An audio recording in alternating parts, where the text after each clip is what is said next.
Mars media நேயர்களுக்கும் அன்பர்களுக்கும் இந்த நாள் இனிய நாளாக அமைய எல்லாம் வல்ல இறைவனை பிரார்த்திக்கின்றோம்.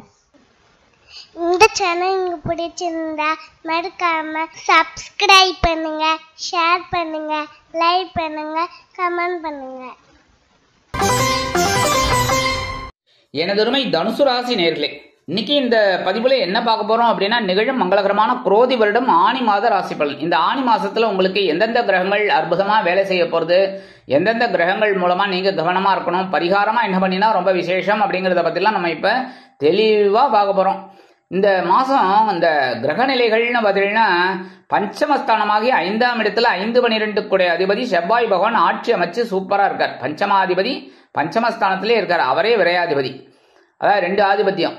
11/7/2024 இருந்து இந்த செவ்வாய் பகவான் பகிர்வுண ரோகஸ்தானமாகி 6ஆம் இடத்துக்கு வந்து குருவின் கூட சேர்ந்துட்டு, அதாவது குருவோட சேர்ந்துட்டு குருமங்கள யோகத்தை உங்களுக்கு கொடுக்க போறார்.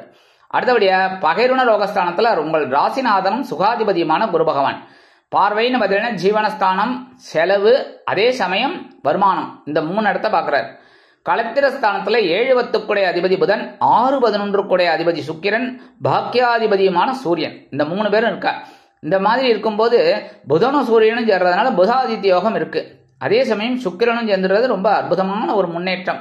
அடுத்தபடியே 26/6/2024 இருந்து இந்த புத பகவான் அஷ்டமஸ்தானமாகிய 8ஆம் இடத்துக்கு வந்துடுறார். 7/7/2024 இருந்து சுக்கிர பகவானும் அஷ்டமஸ்தானமாகிய 8ஆம் இடத்துக்கு வந்துடுறார். ஜீவனஸ்தானத்துல கேது பகவான் குருவோட பார்வையை வாங்கிட்டு இருக்கார். சுகஸ்தானமாகிய 4ஆம் இடத்துல ராகு பகவான், சகாயஸ்தானத்தில் சனீஸ்வர பகவான் 19/6/2024 இருந்து வக்ரகதி அடைகிறார். இந்த சனீஸ்வர பகவான் உங்களுக்கு யாருன்னா தனவாக்கு குடும்பஸ்தானாதிபதி, சகாயாதிபதி. இந்த மாதிரி கிரக அமைப்புகள் இந்த மாசம் இருக்கு. அந்த வகையில இந்த ஆனி மாசம் உங்களுக்கு எப்படின்னு பாத்தீங்கன்னா, பஞ்சமஸ்தானத்துல 5-12 அதிபதி செவ்வாய் ஆட்சி அமைச்சு இருக்கிறதுனால மனசுல சில நேரங்கள்ல கொஞ்சம் குழப்பம் இருக்கு. கரெக்டா? தனுசு ராசி நேயர்கள் கண்டிப்பா கமெண்ட்ஸ்ல சொல்லணும். ஏன்னா சில பேருக்கு அப்படியே இந்த வீண் மனக்குழப்பம்னு கூட சொல்லலாம். உடல் விஷயமாக, அதாவது ஆரோக்கியம், உடல் ஆரோக்கியம் விஷயமா, இல்லைன்னா குழந்தைகள் விஷயமா, இல்ல ஆன்மீக பயணங்களை மேற்கொள்ளலாம்னு நினைச்சிட்டு இருக்கீங்க, அது தட்டி போயிட்டு இருக்கு, தடைகள் தாமதங்கள்லாம் இருக்கு, அதுவே பெரிய கவலையா இருக்கு சில பேருக்கு. இந்த மாதிரி ஒரு சின்ன சின்ன கவலைகள் இருக்கே தவிர செலவு ஓரளவுக்கு உங்களுக்கு சுபகாரிய செலவுகளாகவே வந்துட்டு இருக்கு. அதாவது குழந்தைகளை ஒரு கல்வி செலவு, இல்லைன்னா சுபகாரிய செலவுகள், இந்த மாதிரிலாம் ஒரு நல்ல நல்ல செலவுகளும் உங்களுக்கு வந்துட்டு இருக்கு. 11/7/2024 இருந்து இந்த செவ்வாய் பகவான் உங்களோட 6ஆம் இடமாகிய பகைருண ரோகஸ்தானத்துக்கு வந்துடுது. பகைருண ரோகஸ்தானம்ங்கிறது சூப்பர். 3, 6, 10, 11 இந்த செவ்வாய் பகவான் இருந்தால் ரொம்ப அற்புதமான ஒரு முன்னேற்றம் கண்டிப்பா கிடைக்கும். மனசுல இருக்கிற குழப்பம் கண்டிப்பா விலகும். அதே மாதிரி உங்களோட உடல் ஆரோக்கியம் சிறப்படையும். உத்தியோகத்தில் மறைமுக எதிர்ப்புகளை முறியடிப்பீர்கள், வெற்றியை காண்பீர்கள். எடுக்கிற காரியங்கள்ல சிறப்பான ஒரு சூழ்நிலை நிலவும். சீருடை பணியாளர்களாகிய காவல், இராணுவம், தீயணைப்புத்துறை, மருத்துவத்துறையில் வேலை பார்க்கும் அன்பர்களுக்கு எதிர்பார்க்கும் இடமாற்றம், பதவி மாற்றம், பதவி உயர்வு, சம்பள உயர்வு அருமையாக, மிக அருமையாக, மிக மிக அருமையாக வந்து சேரும். அதே மாதிரி பகைருண ரோகஸ்தானத்துல உங்களோட ராசிநாதனும் சுகாதிபதியுமான குரு பகவான் இருக்கிறதுனால உடல் ஆரோக்கிய விஷயத்துல கொஞ்சம் கவனமா இருக்கணும். சரியா? அதே மாதிரி உங்களுக்கு தேவையில்லாத உணவு வகைகள், ஒத்துக்காத உணவு வகைகள், அதெல்லாம் ஒதுக்குறது நல்லதுங்க.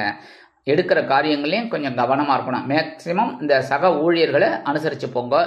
குடும்பமானவரை இந்த தொழில் வியாபாரத்தில் இருக்கிறவங்க இந்த பணியாளர்கள் எல்லாம் தட்டி கொடுத்து வேலை வாங்குறது நல்லது.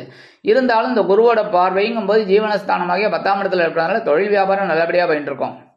உத்தியோகமும் நீங்க கடுமையா உழைக்கிறதுனால ஓரளவுக்கு உங்களுக்கு நல்லபடியா போயிட்டு இருக்கும். ஒன்றும் பெரிய அளவுல பிரச்சனைகள் இல்லை.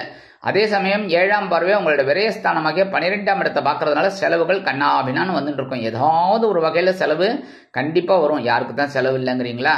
கரெக்ட். அடுத்தபடியா 9ஆம் பார்வை உங்களோட தனவாக்கு குடும்பஸ்தானமாகிய 2ஆம் இடத்தை பார்க்கறதுனால இந்த செலவுகள் எல்லாம் மீட் அவுட் பண்ணக்கூடிய ஒரு வருமானத்தையும் அவரே கொடுப்பார். பார்த்தீங்களா? குரு பகவான் உங்க ராசிநாதன் எவ்வளவு நல்லவர். ஏதாவது உங்களுக்கு செலவையும் கொடுத்து அந்த செலவை சமாளிக்கிற ஒரு வருமானத்தையும் கொடுக்குறாரு பாருங்க. அடுத்தபடியா களத்திரஸ்தானத்துல புத பகவானும் சுக்கிர பகவானும் இருக்கிறதுனால நீங்க என்ன பண்ணணும், வாழ்க்கை துணையோட உடல் ஆரோக்கியத்துல கவனமா இருக்கணும். அடுத்தபடியா நண்பர்கள் விஷயத்துல கொஞ்சம் கவனமா இருக்கணும். சரியா? அதாவது அந்த நண்பர்கள்ட்ட தேவையில்லாத வாக்குவாதம்லாம் வேண்டாம். வீண் விதண்டாவாதம்னு சொல்லுவாங்க பார்த்தீங்களா, அதெல்லாம் தேவையில்லை. சில பேர் அனாவசியமா எதையாவது ஒன்று பேசிட்டு எப்படியோ போய் மாட்டிப்பீங்க. அதெல்லாம் வேண்டாம். அதனால கவனமா இருக்கிறது நல்லது. அதே மாதிரி எடுக்கிற காரியங்கள்லயும் கவனமா இருந்தா ரொம்ப நல்லது. தொழில் வியாபாரத்திலையும் ரொம்ப கவனமா இருக்கணும். ஆனா இந்த இடத்துல பாக்கியாதிபதியமான சூரியனும் இருக்கிறதுனால தந்தையாரோட உடல் ஆரோக்கியத்திலும் கொஞ்சம் கவனம் எடுத்துக்கோங்க. சின்ன சின்ன ஒரு இதெல்லாம் வரலாங்கிறதுனால அவரை பார்த்துக்கிறது ரொம்ப நல்லது. இருந்தாலும் புதனும் சூரியனும் சேர்றதுனால புதாதித்ய யோகம் இருக்கிறதுனால இந்த கல்வி பயிலும் மாணவ மாணவிகள், இந்த கல்வியில படிக்கிற குழந்தைகள்லாம் ரொம்ப சூப்பரா செயல்படுவீங்க. 26/6/2024 புத பகவான் அஷ்டமஸ்தானமாக 8ஆம் இடத்துக்கு வந்து மறைவு அப்படின்னாலும் சூப்பர். அதே சமயம் 7/7/2024 சுக்கிர பகவான் அஷ்டமஸ்தானமாக 8ஆம் இடத்துக்கு வந்து அவரும் மறைவு அப்படின்னாலும் சூப்பரான ஒரு முன்னேற்றம் உங்களுக்கு கண்டிப்பா கிடைக்கும். கல்வி பயிலும் மாணவ மாணவிகளுக்கு கல்வியில் உற்சாகம் அதிகரிக்கும். இப்ப பாத்தீங்கன்னா வாழ்க்கை துணை வழி உறவினர்கள், வாழ்க்கை துணை இதெல்லாம் கொஞ்சம் உங்களுக்கு ரொம்ப அண்டர்ஸ்டாண்டிங்கா இருப்பாங்க. அதே சமயம் தொழில் வியாபாரம் நல்லபடியா இருக்கும், உத்தியோகத்திலையும் நல்லபடியா இருக்கும், ஒன்றும் கவலைப்பட வேணாம். அந்த எழுத்து மற்றும் அச்சுத்துறையில் இருக்கும் அன்பர்களுக்கு புதிய வாய்ப்புகள் மிளிரும்.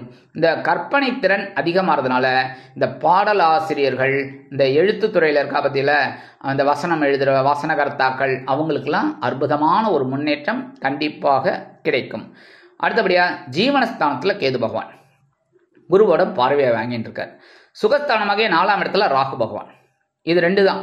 அப்ப என்ன பண்ணணும்னா உத்தியோகத்தில் கொஞ்சம் பொறுப்பாக தான் இருக்கணும், கவனமாக தான் இருக்கணும். எடுக்கிற காரியங்களில் எல்லா கிரகமும் நல்லா இருக்கு அப்படி இப்படின்னாலும் இந்த கேது வந்து அடிக்கிறதுக்கு ஒரு வாய்ப்பு இருக்கு. அதனால கவனம். ஏன்னா இந்த கேது வந்து ஒரு படிப்பினையை கொடுப்பார் எல்லா விஷயத்திலுமே. இதெல்லடா வாழ்க்கை. அதாவது நம்ம வந்து வாழ்க்கையை வந்து கஷ்டமோ நஷ்டமோ அனுபவிக்கத்தான் வந்திருக்கோம். சில பேர் பார்த்தீங்கன்னா நான் கஷ்டத்தையே அனுபவிச்சுட்டு இருக்கேன் அப்படிம்பான். சில பேர் பார்த்தீங்கன்னா நான் சந்தோஷத்தையே அனுபவிச்சுட்டு இருக்கேன் அப்படிமா. ஏன்னா கர்மா. அதனால இந்த கர்மாவை பற்றி ஒரு தனி பதிவு உங்களுக்கு தரேன். அப்ப இந்த கர்மாவை அனுபவிக்கிறதுக்கு தான் இந்த பூலோகத்துக்கு வந்திருக்கிறதுங்கும் போது இந்த கேது பகவான் எல்லா விஷயத்திலையும் ஒரு ஞானத்தை கொடுப்பார். என்ன, அதாவது பொருள் தான் அப்படின்னு நினைக்காத, பொருள் தேவை ஆனா அது லிமிட் அப்படிங்கிற மாதிரி எல்லாத்திலும் லிமிட்டை கொடுப்பார். இந்த ராகு பகவான் பிரம்மாண்டத்தை கொடுப்பார். அதாவது சுகஸ்தானம், ஜாலியா இருக்கணும், சந்தோஷமா இருக்கணும், கடன் வாங்கியாவது சந்தோஷமா இருக்கணும், எப்படியாவது சந்தோஷமா இருக்கணும். அதாவது இங்க நல்லா கவனிங்க, எப்படியாவது அப்படின்னா அந்த இடத்துல நமக்கு சில பிரச்சனைகள் வரலாம். அதே மாதிரி உடல் ஆரோக்கியம் கவனமா இருக்கணும், எடுக்கிற காரியங்கள்ல கவனமா இருக்கணும், உற்றார் உறவினர்கள் விஷயத்துல கவனமா இருக்கணும். எல்லாமே வந்து ஓரளவுக்கு அனுகூலம் அப்படின்னாலும் எல்லா விஷயத்திலையும் எச்சரிக்கையா இருக்கிறது நல்லது. தொழில் வியாபாரம் உத்தியோகம் எல்லா விஷயத்திலும், அனைத்து விஷயம், வாகன பயணம் எல்லாத்துலேயுமே வந்து கவனமாக இருக்கிறது ரொம்ப ரொம்ப நல்லதுங்க. எடுக்கிற காரியங்கள்லையும் ரொம்ப ஸ்ரத்தையாக இருக்கணும். அதே சமயம் இந்த சுகஸ்தானத்தில் இருக்கிற ராகு பகவான் சில நேரங்களில் வெளியூர் அல்லது வெளிநாடு போய் படிக்கணும்னு நினைக்கிற குழந்தைகளை அப்படியே உசுப்பேத்தி விடுவார். போய் படி ராஜா அப்படின்னு சொல்லி முன்னேற்றத்தை கொடுப்பார். அதே மாதிரி வெளியூர் அல்லது வெளிநாடு போய் வேலை செய்யணும் அப்படிங்கிற நினைக்கிறவாளையும் இவர் அப்படியே உசுப்பேத்தி விட்டு கண்டிப்பாக நல்லதாகவே பண்ணுவார். ஏன்னா ராகுவும் நல்லவர் தான். அந்த நேரத்தில் நல்லது பண்ணும்போது அவங்களுக்கு அந்த காரியங்கள்லாம் அற்புதமாக சித்திக்கும். அடுத்தபடியா சகாயஸ்தானமாகிய 3ஆம் இடத்துல சனீஸ்வர பகவான் சூப்பர். ஓரளவுக்கு ஏழரையெல்லாம் முடிஞ்சு இப்போ நீங்கள் ஓரளவுக்கு ஒரு வெற்றி பாதைக்கு திரும்பிட்டு போயிட்டு இருக்கீங்க. இந்த சனீஸ்வர பகவான் தனவாக்கு குடும்பஸ்தானாதிபதி சகாயாதிபதி அப்படிங்கிறதுனால ஓரளவுக்கு பரவாயில்ல, எடுக்கிற காரியங்கள் உங்களுக்கு அற்புதமாக இருக்கும். இருந்தாலும் 19/6/2024 அவர் வக்கரகதி அடைகிறார். வக்கரகதி அப்படிங்கும்போது காசு விஷயத்தில் கவனமாக இருக்கணும், கொடுக்குற வாக்குறுதியில் கவனமாக இருக்கணும். குடும்பத்தில் தேவையில்லாத குழப்பங்கள் பிரச்சனைகள் இதெல்லாம் வரலாங்கிறதுனால எல்லா விஷயத்திலுமே கவனமாக இருக்கிறது நல்லதுங்க. பரிகாரமாக என்ன பண்ணினா ரொம்ப விசேஷம் அப்படின்னா கண்டிப்பாக நான் ஒவ்வொரு மாதமும் சொல்லுவேன். ராகு கேது பயிற்சி வரைக்கும் நான் சொல்லிட்டு தான் இருப்பேன். என்ன அப்படின்னா புற்றுக்கோயில் கண்டிப்பாக போகணும். ராகு கேது பிரீத்திக்காக போயிட்டு செவ்வாய்க்கிழமை வெள்ளிக்கிழமை ஞாயிற்றுக்கிழமை 3 நாளும் போகிறது ரொம்ப விசேஷம்.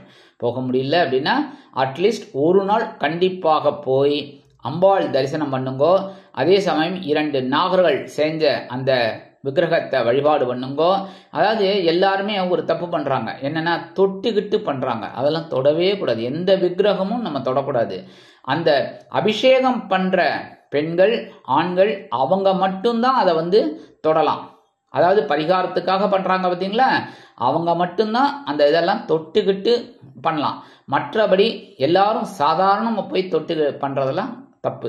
அந்த மாதிரி பண்ணக்கூடாது. இந்த மாதிரி பண்றதுனால உங்களுக்கு இந்த ராகு கேது மூலமா வரக்கூடிய அந்த மனக்குழப்பங்கள் மன கிளேசங்கள் மன சங்கடங்கள் மனக்குறைகள் இதெல்லாம் கொஞ்சம் கண்டிப்பா குறையும். அடுத்தபடியாக நவ கிரகங்களில் உள்ள குரு பகவானை, அதான் உங்கள் ராசிநாதன், இந்த குரு பகவானை நீங்கள் வியாழக்கிழமை போயிட்டு முல்லை மலர் கிடைச்சதுன்னா, கிடைக்கலையே சுவாமி அப்படின்னா கவலைப்பட வேண்டாம், சரியா? அப்போ நெய் தீபம், முல்லை மலர் அல்லது நெய் தீபம் ஏற்றி வழிபாடு பண்ண உங்களுக்கு இந்த குரோதி வருடம் ஆனி மாதம் அற்புதமான ஏற்றம் தரும், மாற்றம் தரும், இனிமைகளை அள்ளித்தரும் மாதமாக அமையும் என்று கூறி விடைபெறுகிறேன். நன்றி, வணக்கம். மீண்டும் ஒரு அருமையான பதிவில் நான் உங்களை மனமகிழ்ச்சியோடு சந்திக்கிறேன். வாழ்த்துக்கள். வாழ்க வளமுடன். இந்த சேனல் உங்களுக்கு பிடிச்சிருந்தா மறக்காம சப்ஸ்கிரைப் பண்ணுங்க, லைக் பண்ணுங்க, ஷேர் பண்ணுங்க.